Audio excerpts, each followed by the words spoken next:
And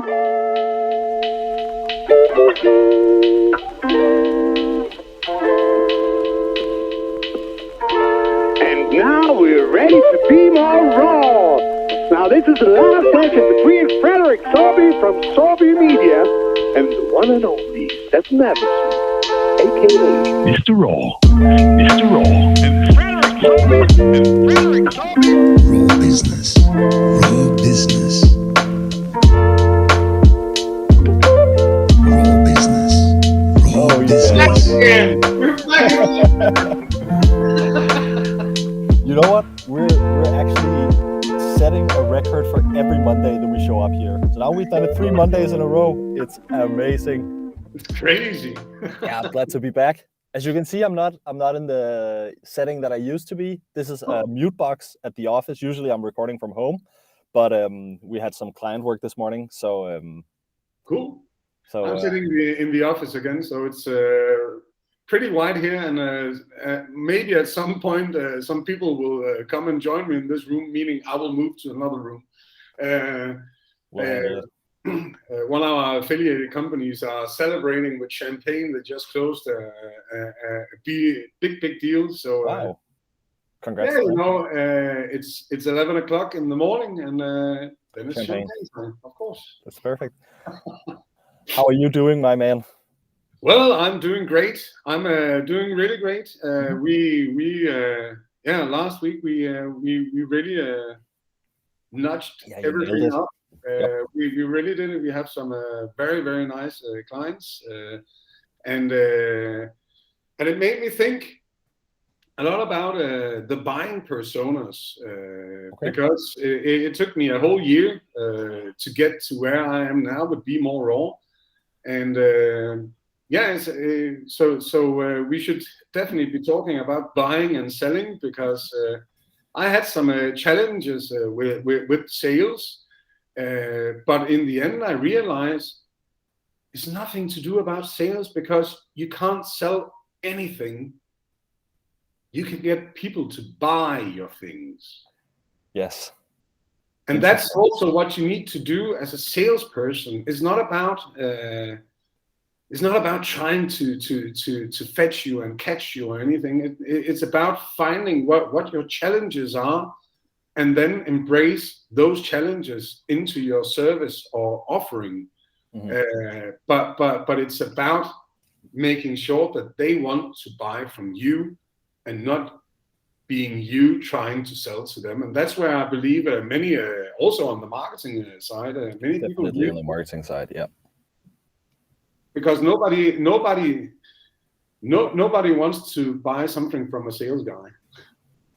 No, and interesting you say that, because that's kind of one of the topics that I wanted to speak about as well. That marketing, it was based off a comment that I left on somebody else's post, and I said, well, marketing has changed. Marketing is not about sales enablement anymore. It's about buyer enablement. So you shouldn't make it easy for the salesperson to sell. You should make it easy to become your customer at your company. So nice inbound experience, do mystery shopping, all that. So that was actually something that I wanted to talk about. But you said something about buyer personas. Yes. Have you created buyer personas in your company? And well, when I'm looking at all our clients, I have both buyer, and that's the little challenge, because it depends on who you are in the company, and we are selling to either the marketing responsible person, because they would like to get to understand what why their clients in reality buy from them, so they can push out communication based on what really matters to the clients, so they can feel they can actually start buying on the pains that they are actually having in the market. So that's the marketing guy. But we also have the sales guy, the sales responsible guy, who uses it in his sales, finding the market-driven value proposition, but also finding out how content the clients are, and not least how to find out what we can improve in order to sell better, longer for the clients. And then we also have the CEO, who can be both a marketing focused guy. He can also be a sales focused guy, but the buying persona that we mostly mostly buys from you. Yeah, that's the engineer who's the CEO. So meaning the geek, who actually likes to have, who likes data, and that's what we literally deliver because we quantify the qualitative feedback. So we set it up in a way that any data specialist loves it, because you'll be able to say that 80% of your clients are buying on these premises and stuff like that. And then again, it gets even bigger, because then we have the chairman or the people from the boards who would like to have a reality check, and they are really different in their approach. So we're both we're looking at a lot of buying personas, although we are only looking at 5-6 if you can say industry verticals that we in reality are dealing with. So as I see it here, I have a challenge in my own being and that is to literally write 36 different buying persona profiles, and then see, because I need to do the whole 36, because probably many of them will be the same in the end. But the question is, who are they? So it's going to be pretty interesting to see going from 36 personas, hopefully digging it down to 4, 5, 6 buying personas in the different markets and clients and verticals. But that's kind of interesting, right? Because you usually, when you're selling to your, or when people are buying from you, to keep it in line with the subject of today. And I'll be clear with you, that's the whole point. People say I'm a fantastic sales guy. I can sell everything, anything, and stuff like that. And that's not what is happening.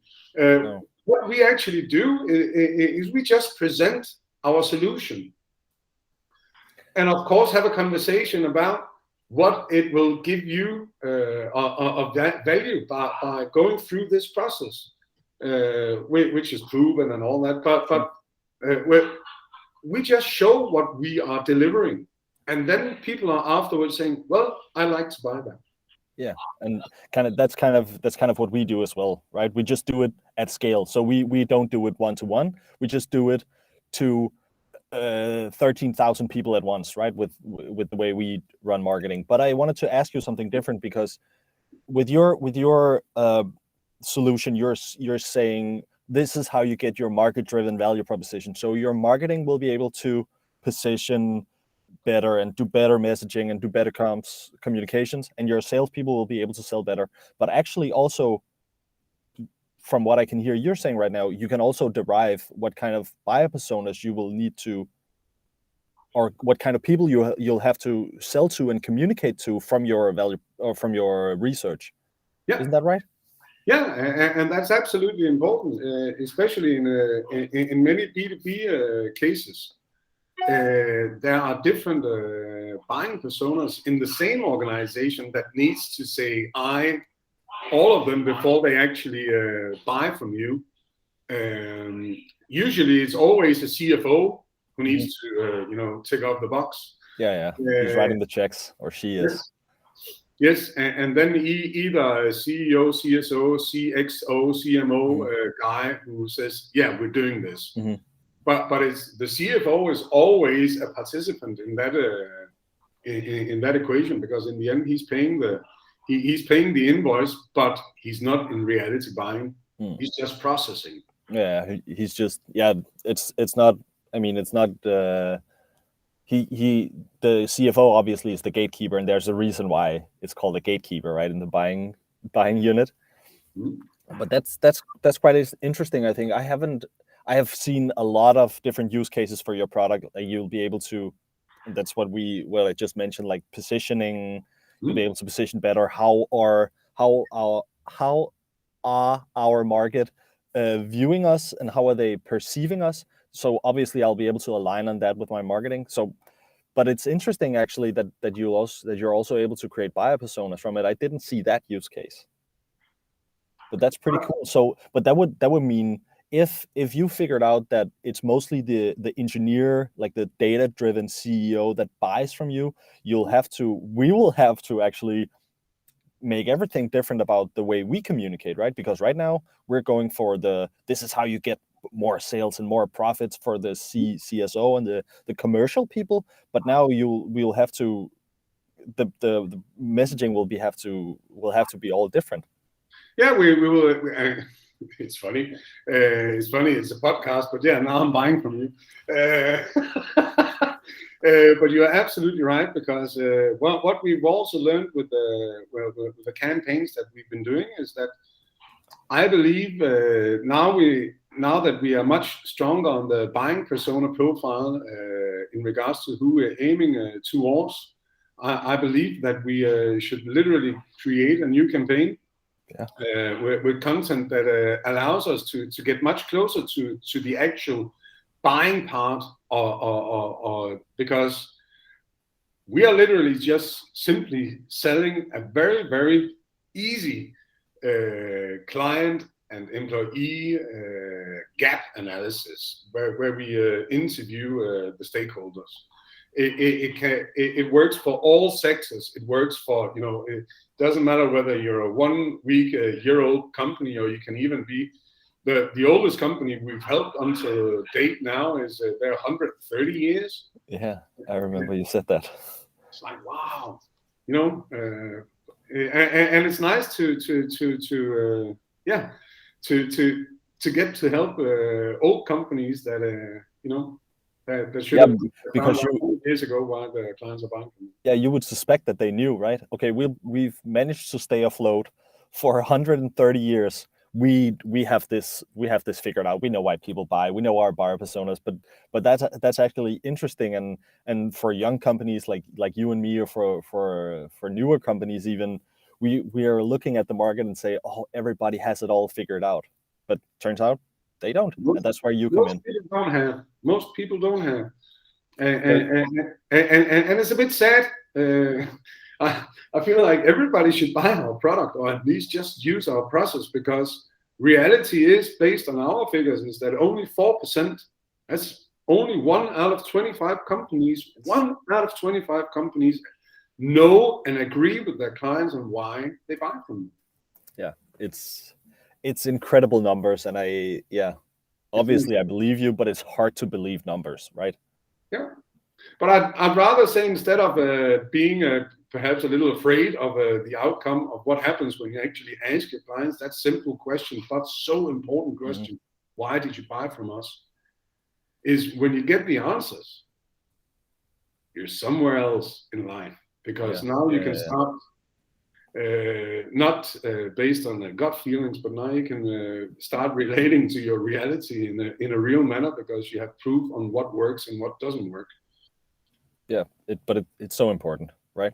And we're gonna, throughout these whole series, we're just gonna agree. Speak to your customers. You will be in a whole different place with your business. Yeah, and it's true. That's the worst part. Yeah, but I don't know if it's the worst. It's definitely, it's a hard pill to swallow, right? Yeah. But there's something I wanted to ask you, because we started with this buyer and sales enablement. So what have you done that's different from other B2B companies to make it easier to become a client of yours? And maybe that's a hard question right now, but I'm trying to get you to go somewhere with this. I'm wondering where you want me to go then. I want you to talk about how you are selling. Just before here, we spoke a little bit about sales strategies, and how usually, and that's very much in my business, right? We wanted to get somebody on a discovery call and get them on this discovery project that's gonna be $500,000, right? So I wanted you to maybe go through some of the thoughts you have on your sales strategy. Well, our sales strategy is pretty decent, normal, as most B2B sales processes are. we do as what most people do. First, we get some leads through marketing or through cold calling. That's also a way to do it. Doing cold calling is obviously way much harder and time-consuming and pricey, but in many cases the only way to get things going, because doing the cold calling gets you to understand why people don't react on what you do, as well as you get to understand why they do react. And this way we can you can start molding and creating better changes for your process going forward. But we learned the year the reason why clients are buying from us, and this is not from my own mouth, this is from our clients' mouth, is that we enable them to make better decisions based on our foundation, because you get the empirical truth from your market, and that allows you to stand more. You will understand what forward. to do. Yeah, you know where to go to because you know where you come from, and that allows you to speed up the process on going somewhere because you actually know where you are. And what our own clients said was the onboarding part of our process, meaning what our clients needed to do in order to get started with a reality check, was one of the biggest parts of our own proper improvements for our delivery. And now we've incorporated that into our sales process as well, explaining how easy it is, because many people thought, oh my God, we're going to spend 5-10 hours on this. But reality is usually only a half an hour. You need to spend on it, and then we just deliver the magic on the workshop. But that's also I think because you're selling like a product, right? You're not selling a service. You're much more selling a product. Looking at it from like it is a service. Yeah, but if you're looking at it conceptually, you're much more selling like a product, because, and that's what I think the reason people think that, oh, it's going to be 10 hours, because usually when you sell B2B and you sell a service like we do, we're measuring on hours, right? So we consultants, we figure out a way to spend 10 hours in order to build 10 hours. And that's kind of, so did you make any, is there any thoughts behind why you chose to do it a product instead of a service? I wanted to create a product, although there's service included in the product, because there are people involved in the process. Yeah. But to make it into a product, because that makes it the easiest to understand as well. Because when I looked at the market research market, what usually happens is if you want to get more clever on your clients or whatever, you reach out to a market research agency. And you ask them or tell them, we would like to know this and this and this and that from our clients. Is this something you can help with? And I just turned the whole pot the other way around and said, I'm sorry, but we are not. You can't consult with us. We deliver a proven process that allows you to get the knowledge that you need. So it's not a wobbly thing. It's all structured, and it simply also means in the engagement, meaning when we are presenting, because that's all what we do. We just do a demo, not a demo. We just explain how the process is to the clients, and then of course discuss with them afterwards what they believe, what kind of impact that would actually invoke in their organization.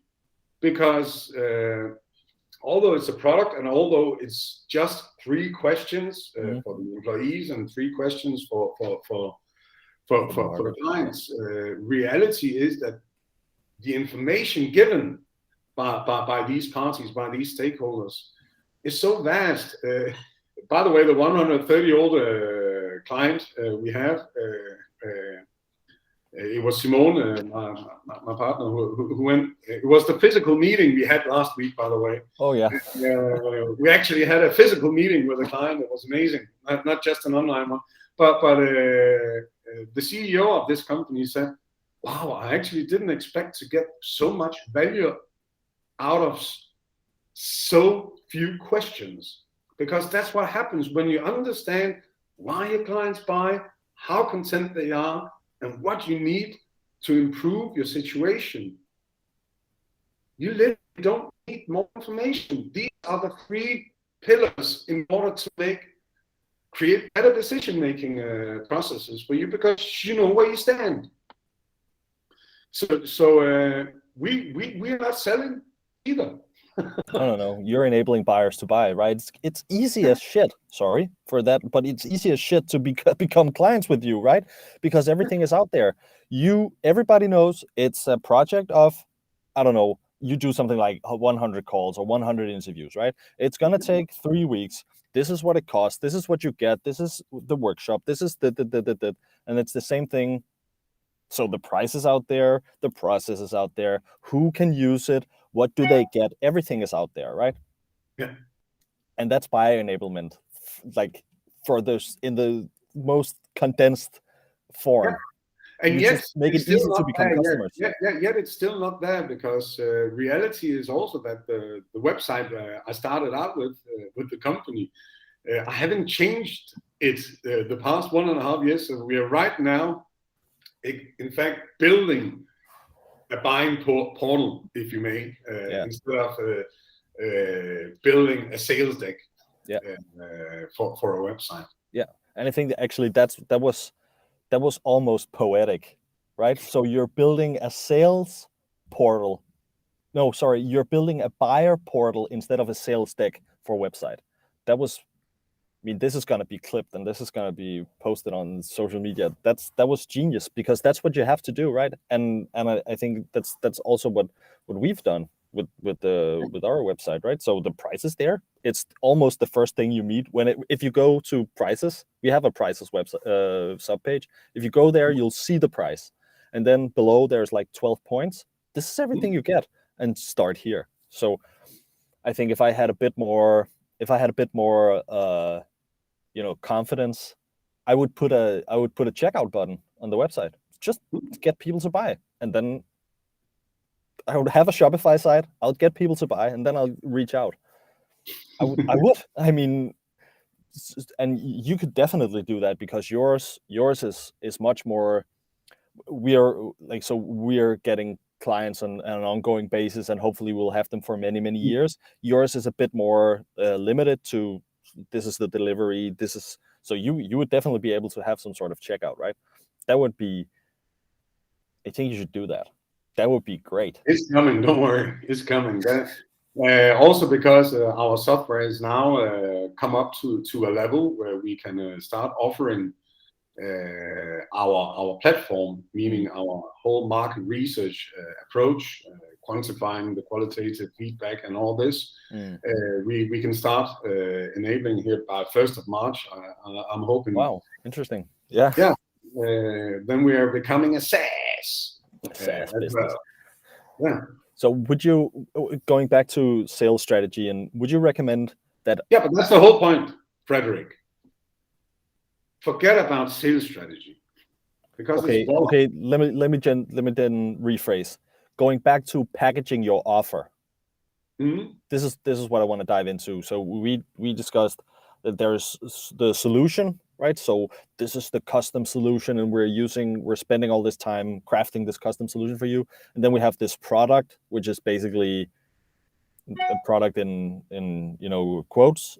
Would you recommend that every B2B company transitions to this product way of looking at things?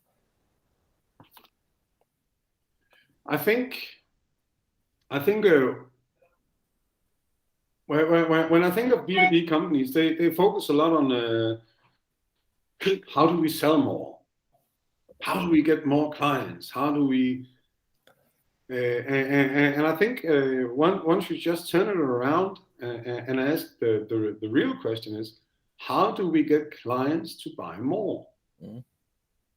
And when the communication is set out from that perspective, everything lines down more logically.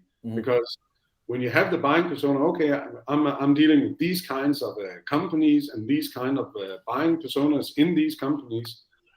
How do I get them to buy our service? What is it they need to understand before they can reach out and say, please, let me send you some money? I think that's the whole clue, especially on B2B, because B2B is very focused on, then we need more sales and how do we blah, blah, blah. No. How do we enable our clients to buy more? So is that a yes? Would you recommend people to go to a more productized? Well, it depends. It really depends on the company. Yeah, that's hard to say. Okay. General thing. Sure. Because many companies, especially also B2B companies, are living because they actually deliver the 360-degree service around something, and that's their specialty. I wouldn't, I wouldn't productize those services. Okay. Cool. There's something else I wanted to that came into my mind when you were monologuing just before.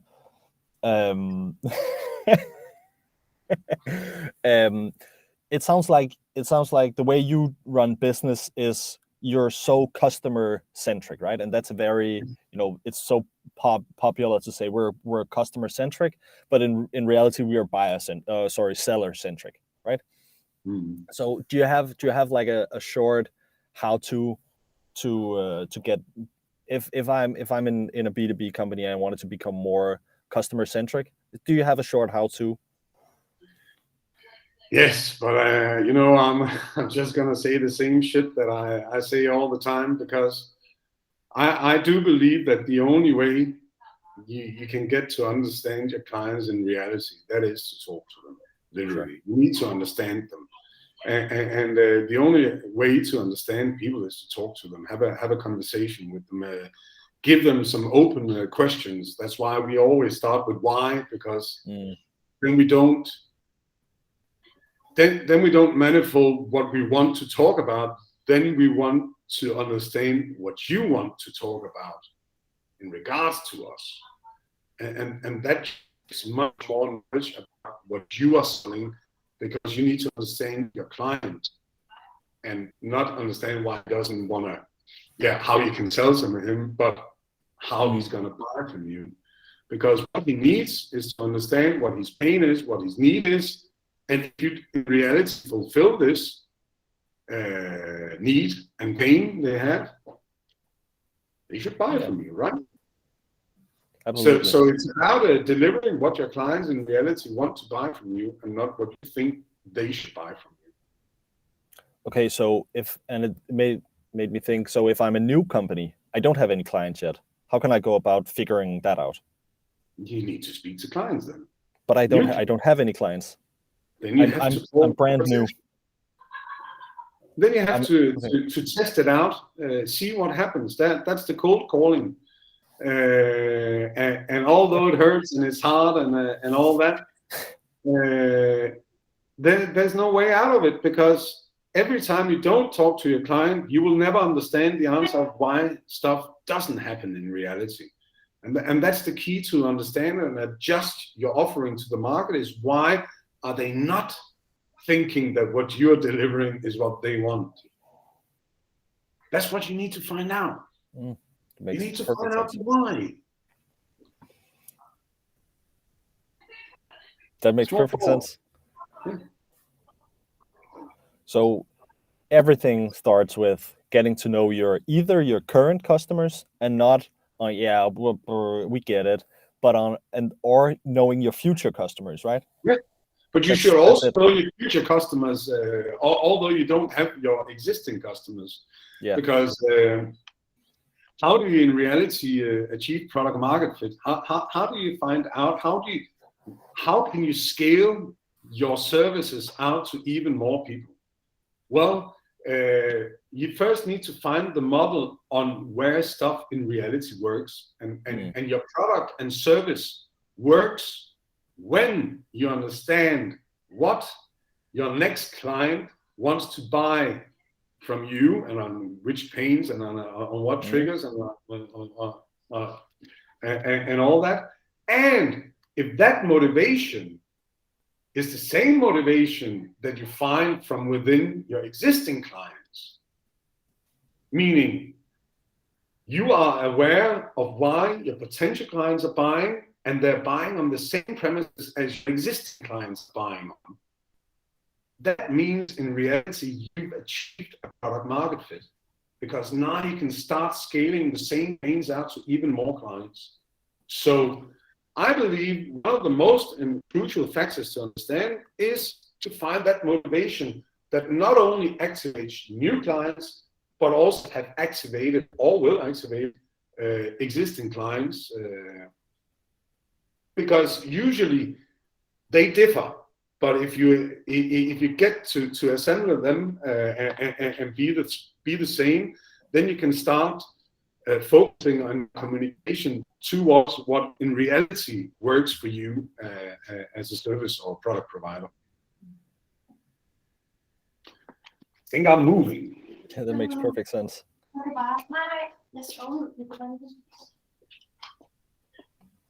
Yeah, it's impossible to be anywhere now. The house is completely full of people everywhere. Yeah, that's what happens when you grow, right? So exactly. Oh no, we're making so much money, we don't have any more space. Exactly. Where you can have a conversation with a friend. Yeah, so sorry about that. I don't know how the sound is. The sound is decent. It's fine. So yeah, a lot about buyer enablement and why you should think about sales differently, basically. So maybe we should stop calling it sales. Maybe we should start calling it buying. I don't know. I have a buying team on my side, and it's not procurement; it's buying, right? I think that's the 10 cents for today. Don't sell. Find out. Make people buy. Yeah. It's important. So know your customers, as we always close out on, right? Get to know your goddamn customers, and don't sell. Make them understand why they should buy. And you can do that. You can do that with sales. You can do that with these cold calling 101, but you can do it at scale when you know everything. You can do it with your marketing team, right? So, and that's as soon as you going away understand from in the market, you should go for it. There's no question. I think next time, our next podcast, I think I'll dig into and tell why different kinds of companies are actually working with us, because they have different value propositions in regards to buying from us.